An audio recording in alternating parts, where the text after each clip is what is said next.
cette année, c'est moi qui reçois pour les fêtes et j'ai décidé de leur faire ma recette de pommes de terre caramélisées. On a l'impression que ça t'a pris toute la journée alors qu'en fait ça t'a pris juste 10 minutes à réaliser. C'est parti. Pour cette recette, j'ai besoin de pommes de terre brossées bio. Et regarde bien sur l'étiquette, il faut qu'il y ait écrit les modes de cuisson vapeur, à l'eau et rissolé. Une fois que t'as les bonnes pommes de terre, la moitié du travail est fait. Après avoir lavé tes pommes de terre, tu les coupes en quartiers. J'ai complètement la flemme d'enlever la peau donc je l'ai gardée, de toute façon ça se mange. Ensuite, tu éminces 2 gousses d'ail.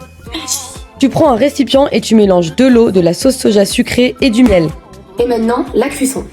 Tu prends ta meilleure poêle, tu mets un peu d'huile dedans et tu rajoutes tes pommes de terre. Une fois qu'elles ont un peu doré, tu peux ajouter ton ail et ensuite tu mets ton mélange. Et là, t'as plus qu'à attendre jusqu'à ce que toute l'eau s'évapore. À la fin, ça te donne ça et ça me donne déjà faim. Et maintenant, il ne reste plus qu'à servir. Tu prends ton meilleur plat de Noël, tu mets tes pommes de terre caramélisées à l'intérieur et t'as plus qu'à déguster et à surprendre toute ta famille. Ça me donne trop faim. Tout ce que je peux te dire, c'est que c'est vraiment excellent. Trop bon. Je vais tout garder pour moi à Noël.